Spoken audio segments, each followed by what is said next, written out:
Prepare for battle. First blood. Humiliation. Dominating. Killing spree. Unstoppable. Hey guys, Shadolance back again for another review. Today I'm doing one of the newly released pistols and one of the older pistols. These two are actually just kind of like similar guns to each other for the same reason that they're both G18s. Both fully automatic pistols. One of them was recently released. This is the G18 Carbon Black. The one with the silencer on the end is the Carbon Black. The one that doesn't have the silencer on the end is the Cobra. Now, right off the bat, I want to say I do have an extended magazine 2 equipped with the Carbon Black, which gives me 22 of 23 shots. It normally has a 15 of 30. Or as the connotation that Nexon is now using, it's now 15 of 45, but that's technically not true. It does not have 45 spare shots, it has 30. I think that's one thing they need to fix. They're saying all the guns have like however many shots they have out of, you know, the total number of shots they have, and they need to say that of how many spare, and it just makes more sense that way. But anyway, so I'm not going to be talking about that. I'm going to be talking about the guns. So I want to say right off the bat, I have very mixed feelings about this gun. A part of me loves this to no end, and a part of me hates this. Part of me that hates this is the fact, well actually they're for the same reason. This gun blows the USP Tactical SE out of the water. This thing is basically a P90. It has incredibly fast fire rate. It feels like it's faster than the Cobra. I'm not sure if it is. I'm opening up the two stats right now for each gun. But the silencer, on top of the fact that it has a 35 as I'm looking at it, damage is, from lack of a better way to put it, fucking ridiculous. So, I'm going to list off the stats for both. The Carbon Black is going to come first. Ammo capacity, 15 of 30 with the integrated silencer. I do believe it's an S2. S2 or S1. You unlock this gun at 2nd Lieutenant 5. That's a very early rank for having a gun like this. This should be at least an LTC gun. The damage is 35, the portability is 90, the rate of fire is 45, the accuracy is 62, the recoil is 59. That's a very fast rate of fire for a pistol. 45. Now, the Cobra, in comparison, has a 35 damage, a 90 portability, a 43 rate of fire, which is slower apparently than the new one. Accuracy of 58 and a recoil of 56. Now, the accuracy on the Carbon Black is 62. The Cobra has 58. And then the recoil on the Carbon Black is 59, whereas the other one is 56. So it does have a little more recoil technically, but it doesn't feel like it does. The spread is a little bit higher. There will be a couple of times when I stand still and I just kind of switch out weapons pretty quickly. You should be able to see that when I get to it. You will easily be able to see that there is a slight difference in that. Now, the G18 Cobra is an incredibly popular pistol because it's one of the only two previous ones that were fully automatic, excluding the Desert Eagle series.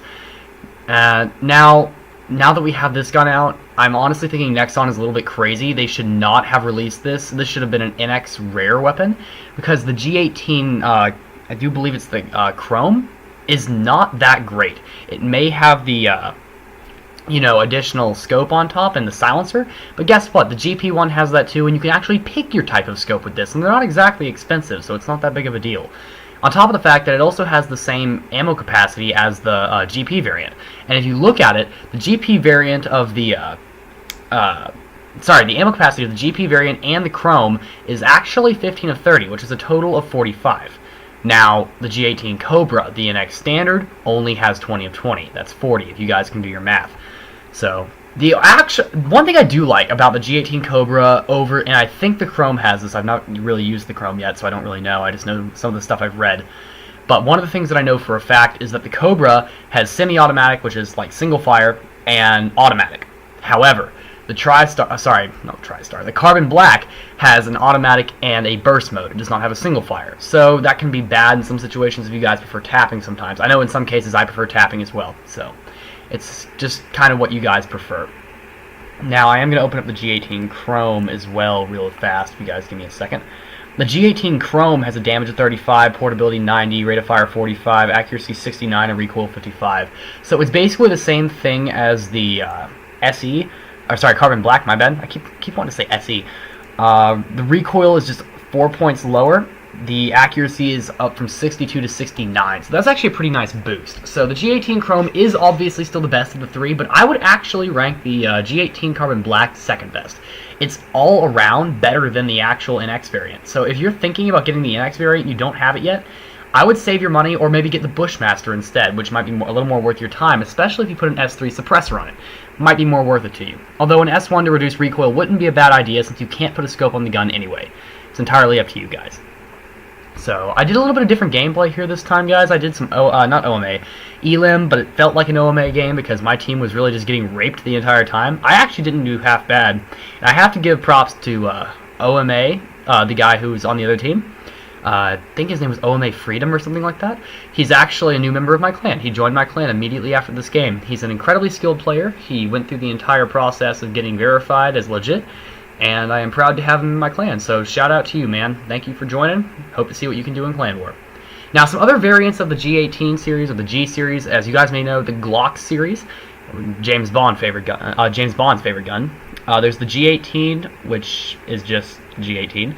There's the G18 Carbon Black, the G18 Cobra, the G18 Chrome, the G23, G23 SE, G23 Carbon Black, G23 Chrome, 32 SW2, which is something you can forge, and the Alien gun, which can also be forged out of the G23, I do believe, or maybe it's the SE.